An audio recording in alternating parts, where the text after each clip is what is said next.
Hi guys, welcome to my YouTube channel physics by Arun Yadav. Good morning सभी को। तो चलिए, तो बेटा हम लोगों ने पिछले वीडियो में चार्जेस के बारे में डिस्कस किया था। सारी चीज़ें आपको एक एक करके मैंने बताया था कि चार्जेस को कैसे प्रोड्यूस किया जाता है, चार्जेस कैसे प्रोड्यूस होते हैं, क्या होता है पॉजिटिव चार्ज, क्या होता है निगेटिव चार्ज, चार्जेस की प्रॉपर्टीज़ क्या होती है। ठीक है, तो आज से हम लोग कूलम्ब्स लॉ के बारे में डिस्कस करेंगे। तो हेडिंग बनाइए आप, कूलम्ब्स लॉ ऑफ इलेक्ट्रोस्टैटिक्स।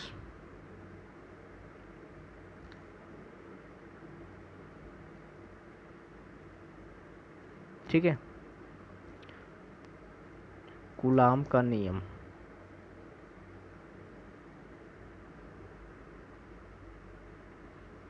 ठीक है, तो कूलाम्स लॉ ऑफ इलेक्ट्रोस्टैटिक्स क्या होता है। तो बेटे, कूलाम्स लॉ जो होता है वो स्थिर चार्जेस के लिए होता है, यानी चार्जेस एट रेस्ट। आपको मैंने बताया था कि चार्जेस की दो ही केसेस हो सकते हैं, या तो चार्जेस रेस्ट पे हो अथवा मोशन में हो। तो this law is only valid for rest charges, मतलब स्थिर चार्जेस, और उसमें भी बिंदु चार्जेस, पॉइंट चार्जेस के लिए वैलिड होता है कि पॉइंट जो होता है वो जो चार्जेस जो होते हैं वो पॉइंट चार्जेस की तरह ट्रीट किए जाए। तो इससे पहले आप हेडिंग बनाएंगे पॉइंट चार्ज। ठीक है, तो चलिए, पॉइंट चार्ज। थोड़ा सा 1 मिनट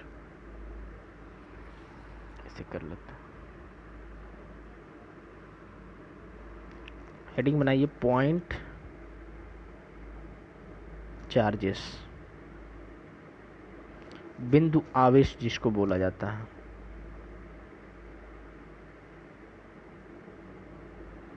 ठीक है, तो बेटा अगर दो चार्जेस हैं, suppose that this is Q1 and this is Q2 are placed at a certain distance, suppose R। तो पॉइंट चार्जेस क्या होता है कि यदि चार्जेस का जो मैग्नीट्यूड है, जो परिमाण है, इन चार्जेस का जो मैग्नीट्यूड या परिमाण है, इसके बीच की जो डिस्टेंस है, दूरी है, उससे बहुत ही कम हो, that means this type of charges is called point charges. ठीक है, इसके मैग्नीट्यूड के कंपैरिजन में इसका जो इसके बीच की जो डिस्टेंस है बहुत ज़्यादा हो, that means mod of Q1 बराबर mod of Q2 is very very less than R। ठीक है, then this type of condition of charges is called point charges. तो लिखेंगे the magnitude of charges, the magnitude of charges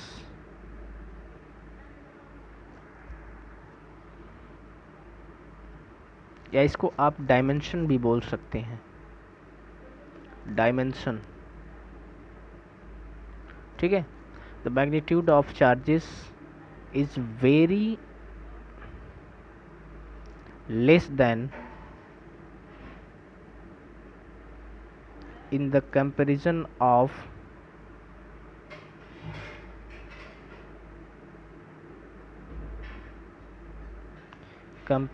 of distance between them,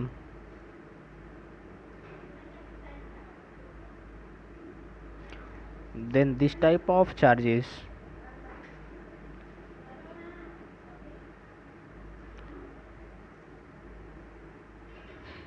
is called point charges। ठीक है, तो point charges समझ में आ गया कि अगर इसका मैग्नीट्यूड या डायमेंशन बहुत ही कम हो किससे, उसके बीच की डिस्टेंस के, तो this type of condition of the charges is called what, point charges. Hindi में लिखेंगे यदि आवेशों का परिमाण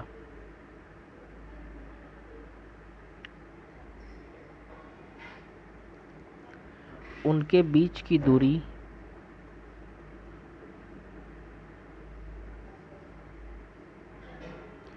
की तुलना में बीच की दूरी की तुलना में बहुत कम हो तो इस प्रकार के आवेश को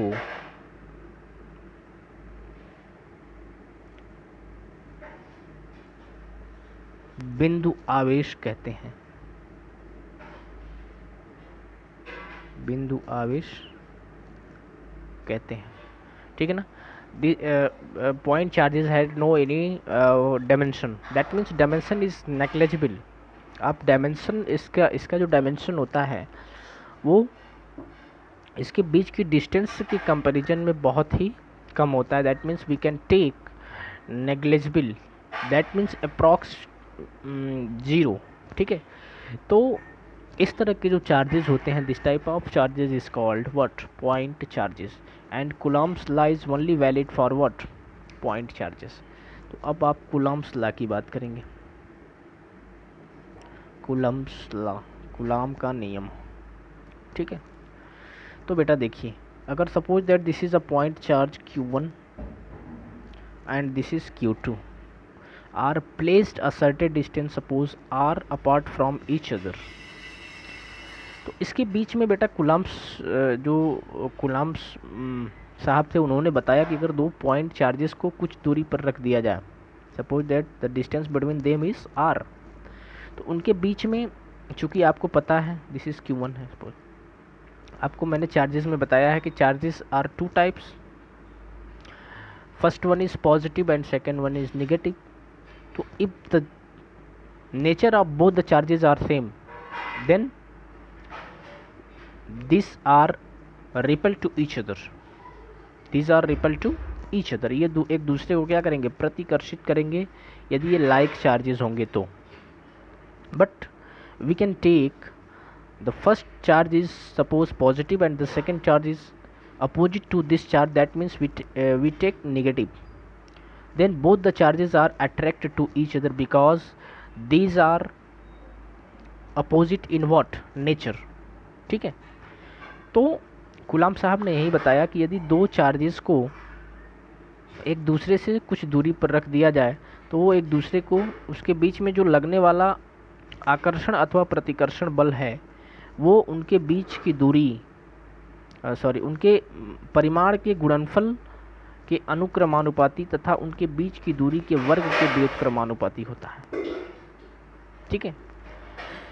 तो magnitude of force acting between them is nothing but this is always equals to the product, the directly proportion to the product of the magnitude of charges and inversely proportion to the square of the distance between them। समझ में आया। तो इसके बीच में कहीं भी आप दो पॉइंट चार्जेस को सम डिस्टेंस पे अगर एक दूसरे से रख दिया जाए तो उनके बीच में फोर्स ऑफ अट्रैक्शन और force of repulsion we can find out. तो स्टेट्स दैट, इसका स्टेटमेंट लिखिए आप। if two point charges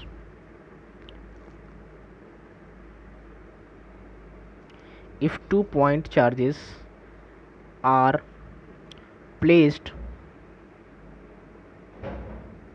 a certain distance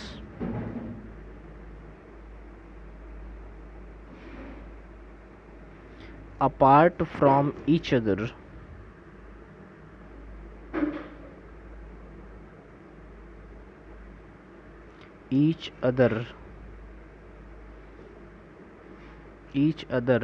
then the force of attraction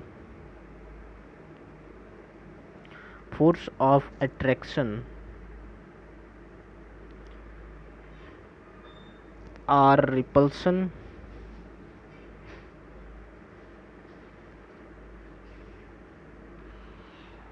is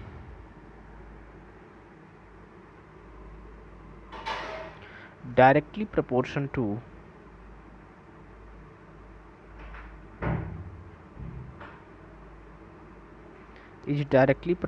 to the product of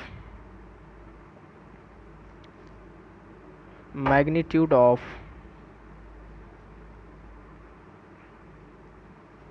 both the charges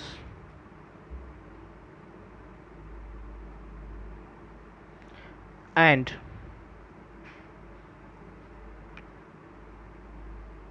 inversely proportion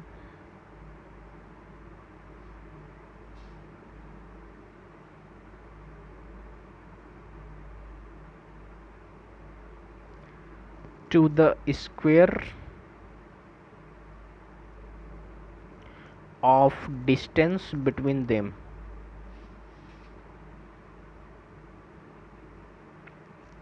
ठीक है, तो इन्होंने यही बताया कि अगर दो चार्जेस को, if two charges point charges are placed apart from each other, एक दूसरे से कुछ दूरी पर रख दिए जाएं, then the force of attraction or repulsion, आकर्षण अथवा प्रतिकर्षण बल, is nothing but this is always equals to the directly proportion to the product of the magnitude of charges and inversely proportion to the square of distance between them. Okay, इतना समझ में आया? तो इसको हिंदी में लिख लेंगे, दो बिंदु आवेशों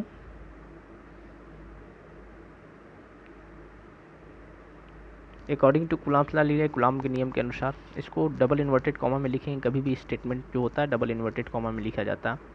तो दो बिंदु आवेशों के बीच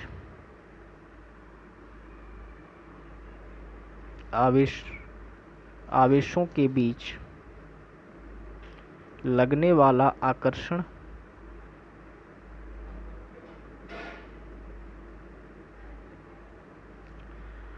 अथवा प्रतिकर्षण बल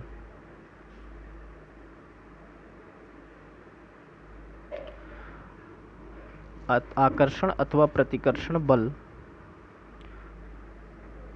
उन आवेशों के परिमाण के गुणनफल के अनुक्रमानुपाती, परिमाण के गुणनफल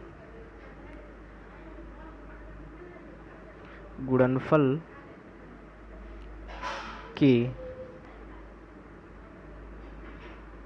परिमाण के गुणनफल के अनुक्रमानुपाती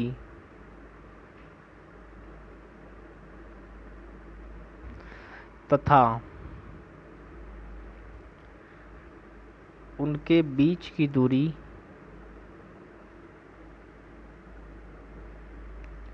के वर्ग के व्युत्क्रमानुपाती होता है।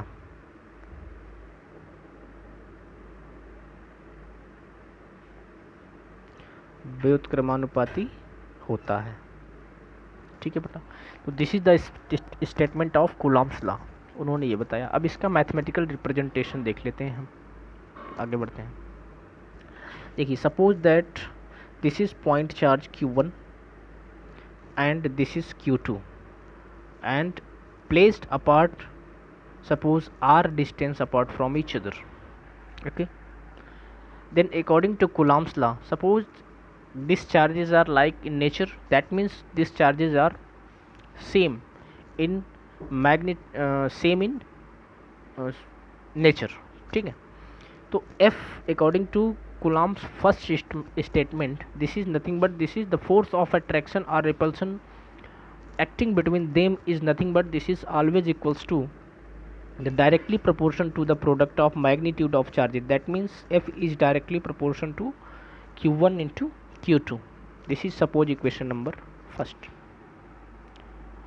This is the first statement of Coulomb's law. If two charges, suppose Q1 and Q2, are placed at a certain distance r apart from each other, then the force of attraction or repulsion acting between them is nothing but this is always is directly proportional to the product of magnitude of charges, that means F is directly, suppose F is attraction or repulsion force acting between the charges Q1, point charges Q1 and Q2 placed at apart r distance from each other, then the first statement of Coulomb's law, according to first statement of Coulomb's law, this is F is directly proportional to Q1 into Q2. Next आगे बढ़ते हैं. And the second statement of Coulomb's law is what? This is F is directly proportional to, or the force of attraction or repulsion acting between them is always inversely proportional to the square of distance between them. That means F is directly proportional to 1 upon R square. Okay, this is suppose equation number 2. Combining equation first and equation 2 we get, that means F is directly proportional to Q1 Q2 upon R square. ठीक है. अब suppose this is equation number 3. इस proportionality के sign को आप हटाएंगे तो एक कांस्टेंट ऑफ प्रोपोर्शनलिटी को ऐड करेंगे और वो होता है F is equals to K Q1 Q2 upon R square. Here K is what? Dielectric constant इसको बोला जाता है और इसकी जो वैल्यू होती है SI सिस्टम और CGS सिस्टम में वो अलग अलग होती है. ठीक है ना. तो F is equals to what? K Q1 Q2 upon R square. समझ में आया. अब ये तो रहा आपका क्या? Coulomb's law. तो यही था आपका Coulomb's law. F is equals to K Q1 Q2 upon R square. जो K क्या है यहाँ पे? Constant of proportionality and known as dielectric constant. तो इसको हम लोग आगे पढ़ेंगे. K की वैल्यू क्या हो सकती है, F की वैल्यू SI सिस्टम यानी MKS सिस्टम में F की वैल्यू क्या होगी और CGS सिस्टम में F की वैल्यू क्या होगी. तो depending K is what? K is the, और ये जो फोर्स होता है बेटा कूलॉम्स लॉ, ये मीडियम डिपेंडिंग फोर्स होता है. जैसे जैसे आप मीडियम को चेंज करेंगे वैसे वैसे फोर्स की वैल्यू क्या होगी? चेंज होगी. तो आगे हम लोग सब कुछ एक एक चीज़ें डिस्कस करेंगे. तो यहाँ तक आई होप आपको समझ में आ गया होगा कूलॉम्स लॉ के बारे में और पॉइंट चार्ज के बारे में. ठीक है. तो ये वीडियो आज का यहीं तक रखते हैं. इसके बाद हम लोग आगे पढ़ेंगे इससे कि फोर्स की वैल्यू MKS सिस्टम या SI सिस्टम में क्या होगी या CGS सिस्टम में क्या होगी. ये सारी चीज़ें कंपैरिजन करेंगे. कूलॉम्स लॉ के बारे में एक एक चीज़ को डिस्कस करेंगे. इसके बाद ग्राफिकल रिप्रेजेंटेशन देखेंगे कि ग्राफ के अकॉर्डिंग कैसे वेरी करता है. तो ये सारी चीज़ें हम लोग डिस्कस करेंगे. तो आपसे रिक्वेस्ट है बेटा, सपोज सपोर्ट नहीं मिल रहा है, आप लोग वीडियो को नहीं देख रहे हैं. ठीक है ना. इसीलिए थोड़ा सा क्या नाम है कि कॉन्फिडेंस नहीं हो रहा है. तो आप प्लीज़ ज़्यादा से ज़्यादा शेयर करें, वीडियोस को पूरा देखें. आप शुरू से अंत तक वीडियो को देखें तभी कुछ समझ में आएगा बेटा. थोड़ा स्किप ना कर दें देखकर वीडियो. तो एक एक चीज़ें, बहुत ही इंपॉर्टेंट चीज़ें हम लोग इस वीडियोस में लेक्चर में डिस्कस कर रहे हैं जो कि फ़िज़िक्स में आपको कहीं नहीं मिलेगा. ये सारी चीज़ें, एक एक चीज़ें इतना डिटेल से कोई नहीं बताता है. केवल कूलॉम्स लॉ हेडिंग बनाया, उसके बारे में बता दिया. हम यहाँ पे एक एक चीज़ें आपको डिस्कस करेंगे कि ये चीज़ें कैसे हुई, कैसे वो हुई. इसके ग्राफिकल रिप्रेजेंटेशन देखेंगे, मैथमेटिकल रिप्रेजेंटेशन देखेंगे. MKS सिस्टम में F की वैल्यू क्या होगी, CGS सिस्टम में क्या होगी. सारी चीज़ें, एक एक चीज़ें, कुछ भी नहीं छूटने वाला है यहाँ पे. तो आपको कहीं जाने की ज़रूरत नहीं है. आप घर बैठे अगर चाहें तो बहुत अच्छे तरीके से आप तैयारी कर सकते हैं. आप फिज़िक्स के बारे में नॉलेज रख सकते हैं, ले सकते हैं. तो ये नॉलेज वाली क्लास है. ये कभी भी क्या नाम है कि कोई कोरम पूरा करने वाली क्लास नहीं है. तो इसलिए आपसे हाथ जोड़ के विनती है कि आप ज़्यादा से ज़्यादा वीडियो को शेयर करें और सब्सक्राइब करें. ज़्यादा से ज़्यादा सब्सक्राइब करें ताकि ज़्यादा से ज़्यादा लोगों तक पहुंच सके हमारी वीडियो और ज़्यादा से ज़्यादा लोग इसका फ़ायदा उठा पाएँ. तो आज के लिए इतना ही. मिलते हैं हम लोग अगली वीडियो में इससे आगे. तब तक के लिए अपना ध्यान रखेंगे. Thank you. थैंक्स.